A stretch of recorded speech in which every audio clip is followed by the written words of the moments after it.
오늘은 성경과의 만남이라는 책입니다. 이 책은 김성일 작가님이 쓰신 책인데요. 예전에 신앙계라는 그 잡지가 있었어요. 신앙계에 꾸준히 연재해오던 그런 글을 묶어가지고 1990년에 초판을 냈으니까 지금으로부터 한 3, 4년 전이죠. 모태신앙으로 자랐지만 성경을 뭐 이렇게 혼자 이렇게 읽고 뭐 그러지 않았는데 이 책을 보면서 와, 성경이 이렇게 재밌는 책이구나. 그래서 내가 성경을 이제 읽게 된 계기를 마련해 준 책이에요.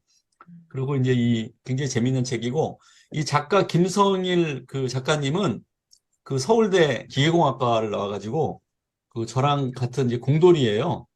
근데 이제 공돌인데 저보다 훨씬 훌륭하신 게 이제 소설가시고 그 문학적인 소양도 굉장히 뛰어나서요. 그래서 이제 그 성경과 관련된 소설을 장편 소설을 굉장히 많이 쓰셨고 굉장히 인기 작가였습니다, 옛날에. 그래서 이 책을 내가 왜 소개를 했냐면 정말 이 책을 읽다 보면 말씀이 정말 이게 달구나, 그런 것들을 이제 깨달을 수가 있게 되고요. 그다음에 이 성경 말씀을 통해서 하나님을 또 깊이 체험하는 그런 또 이제 경험을 쌓을 수 있고, 또 말씀이 이해가 안 되거나 자기가 하나님께 어떤 설명을 듣고 싶을 때 정말 야곱처럼 그냥 씨름을 하면서 뭐 새벽기도 나가지고 하나님 앞에 울부짖으면서 막 그런 처절한 노력 같은 게 보여요. 그래서 이제 감동을 받아가지고 요 책은 이제 한 단편으로 한 40편 정도 성경을 자기가 이제 해석해 놓은 거를 재미있게 써놨는데, 그중에 오늘 한 3편 정도를 제가 한번 소개를 해보도록 하겠습니다. 첫 번째로 이제 소개할 그 단편은 일어나 따라 나섰다라는 제목이에요. 이게 이제 어디 나오는 얘기냐면 신약 성경의 맨 첫 번째 책인 마태복음을 마태가 썼잖아요. 마태가 썼는데 이 마태복음도 사복음서와 마찬가지로 예수님이 이제 공생의 시작한 단계에서부터 베드로와 요한과 야고보를 부르는 그런 시작으로 해서 병자를 고치고 가버나움에 가서 특별히 이제 그 중풍병자를 고치는 장면 나오잖아요. 그 장면 다음에 예수님이 마태를 만나세요. 마태를 만나가지고 근데 그 장면을 되게 이제 이상하게 생각한 거예요, 이 김성임 작가님은. 왜냐하면 마태를 딱 만났는데 예수님이 다짜고짜 나를 따라오너라 이렇게 말씀하시니까 오늘 요 제목처럼 일어나 따라 나섰다 이렇게 한 줄만 딱 나온 거예요. 근데 이게 이제 희한한 거지. 이 사람이 볼 때는 자기는 여러 사람이 예수를 믿자고 전도를 받았을 때 유리뺀질 저리뺀질하고 뭐 도망다니다가 그 다음에 이제 하나님을 만나는 어떤 결정적인 그 광야, 인생의 광야를 겪고 나서 굉장히 어렵게 믿었고 회심하는 동안에 굉장히 긴 과정과 시간이 걸렸는데 어떻게 나를 따라오너라 한마디에 아무 설명도 없이 일어나 따라 나섰다. 이게 이제 말이 되냐 이거지. 자기는 엄청 어렵게 믿었는데. 그래서 의문을 품고 이 의문을 해결해 나가는 과정을 이제 설명을 하고 있어요. 그러니까 이제 우리가 아다시피 이제 공관복음이 이제 마태, 마가, 누가복음이니까 이게 아마 마태가 지 얘기니까 자기 얘기니까 조금 이제 그 생략해서 썼나 보다. 그럼 마가복음에는 어떻게 써 있나 이제 찾아본 거예요. 마가복음은 똑같은 대목을 찾아보니까 내용이 똑같아. 나를 따라오너라 그러니까 일어나 따라 나섰다. 그 중간에 뭐 고민하거나 뭐 근심하거나 염려하거나 생각하거나 그게 절차가 아무것도 없는 거예요. 근데 마가복음에는 뭐가 써 있냐면 아버지 이름이 나와. 알페오의 아들 레위. 그리고 이름이 마태가 아니라 레위라고 나와요. 왜 이 마태가 아니고 레위지? 똑같은 사람인데 이렇게 돼 있고. 누가복음도 봤는데 누가복음도 똑같아. 누가복음은 나를 따라오너라 그러니까 일어나 따라 나섰다. 근데 누가복음은 한 줄이 더 있어. 모든 것을 버리고 따라 나섰다. 이렇게 돼 있는 거예요. 그러니까 아니 어떻게 자기가 이제 직업도 있고 세리인데 어떻게 그 예수님 한마디에 모든 걸 다 버리고 그냥 일어나서 따라 나갔다는 게 말이 되나? 이제 그렇게 하면서 이제 의문을 품고 이제 파헤친 거예요. 그러면서 이제 쭉 살펴보니까 아버지 이름이 알페오네. 근데 사실 이제 알페오도 그렇고 마테오도 그렇고 이게 헬라식 이름인 거예요. 헬라식 이름인데 마가복음하고 누가복음을 보니까 본명이 레위라고 나오는 거예요. 그럼 아버지가 헬라식으로 이름을 지은 거는 그 세리직을 잘 수행하라고, 이제 로마 식민지니까 로마에서 이제 세리직을 하려면 그 헬라식의 이름을 지어야 되잖아요. 우리 일제시대 때 창씨개명 하듯이. 그래서 이제 마테라고 썼는데 아버지는 얘 이름을 레위라고 지었구나. 아버지 자기는 알페오라는 헬라식 이름을 쓰면서, 근데 성경에도 보면 헬라식 이름이 많거든요. 주로 이제 세리들이 다 헬라식이에요. 우리가 잘 아는 이제 사케오라는 그 세리장도 다 헬라식이고, 보통 이제 이 추측하기로 아버지도 세리였을 거라고 추측을 해요. 왜냐하면 이제 먹고 사는 그 당시 직업이 세습됐고, 또 특히 이제 로마 밑에서 식민지에서 이제 어떻게 보면 말단 공무원이잖아요. 이제 그 직이 성실하게 잘하면 세습이 되니까 아마 아버지 알페오도 세리였을 것이다. 그래서 아버지도 헬라식 이름, 아들인 마테오도 헬라식 이름인데 집에서 쓰는 본명은 레위라고 지은 거예요, 이름을.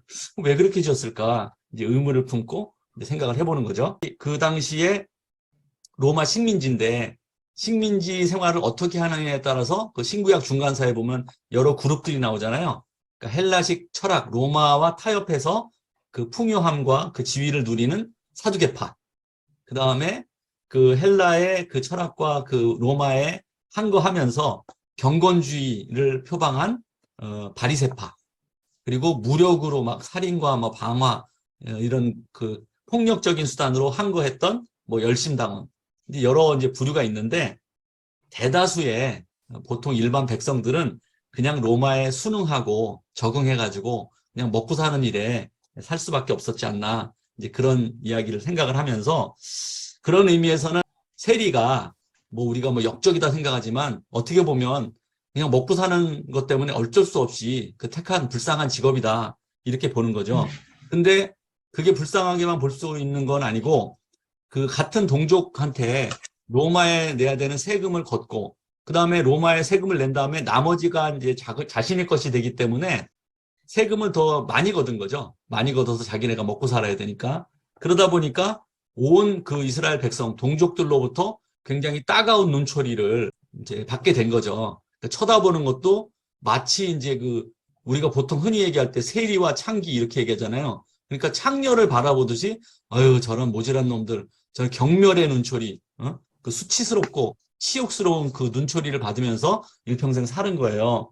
아버지 알페오 같은 경우도 세리였을 거라고 생각을 하는데 이 아버지가 그 아들한테 대물림 해주면서 그냥 부귀 영화를 누리고 재물만 그 풍성하게 잘 누리는 거였으면 그냥 아무 생각 없이 마테오라고 이름을 지으면 되는데 이 아버지는 레위라고 이름을 준 거예요. 여러분 아다시피 레위라는 이름은 야곱이 이제 레아하고 라헬이 부인이었는데 레아가 남편과 연합하겠다는 의미로 이제 연합하다는 뜻을 가지고 있잖아요.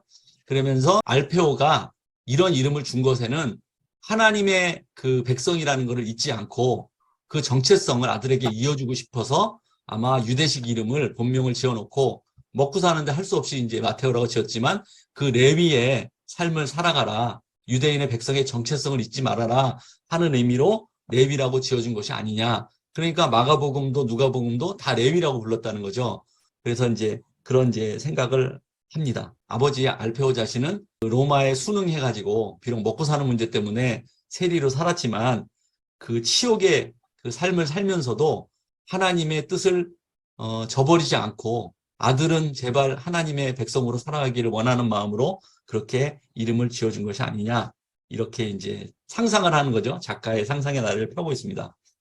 그랬는데 이제 그 정신이 아들한테도 이제 대물림 되어서 이 아들이 그 세리를 하면서도 마음 한구석에는 늘 그 뼈 아픈, 가슴 아픈 그 상처를 가지고 살아오는 거예요.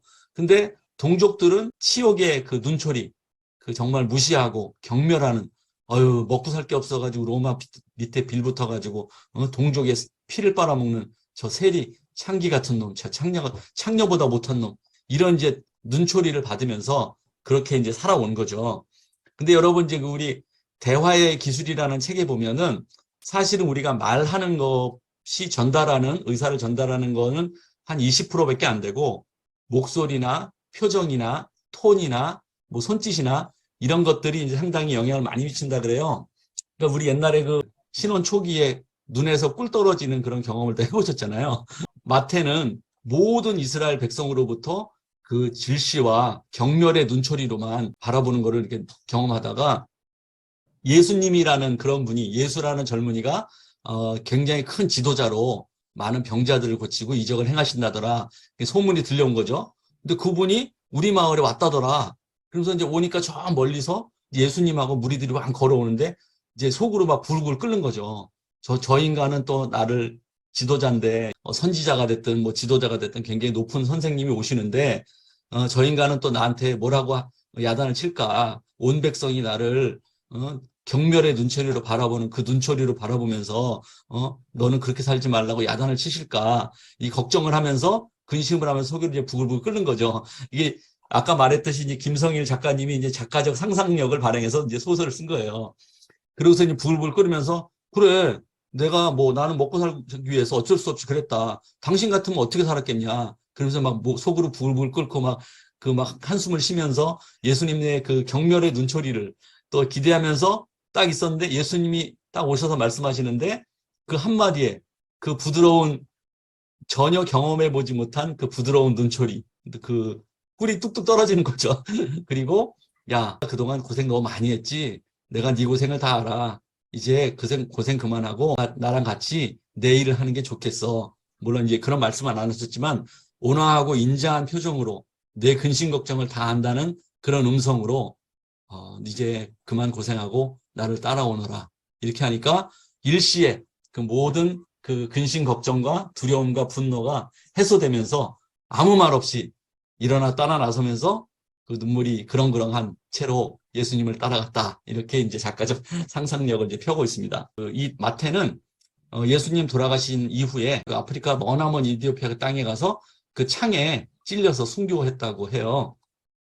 그래서 세상에서 이제 세리로 편하게 먹고 살면서 그렇게 살 수 있는데 그 대신에 마음에 무거운 짐을 지고 굉장히 고통스러운 삶을 살았던 마태가 예수 복음을 위해서 이디오피아까지 가서 창에 찔려 순교하면서도 기쁨으로 그 죽음의 길을 선택한 그 마태를 기억하면서 우리도 세상의 즐거움과 부귀영화보다는 예수님과 함께 고통이라도 기쁨으로 선택할 수 있는 저와 여러분 되시기를 바랍니다. 네.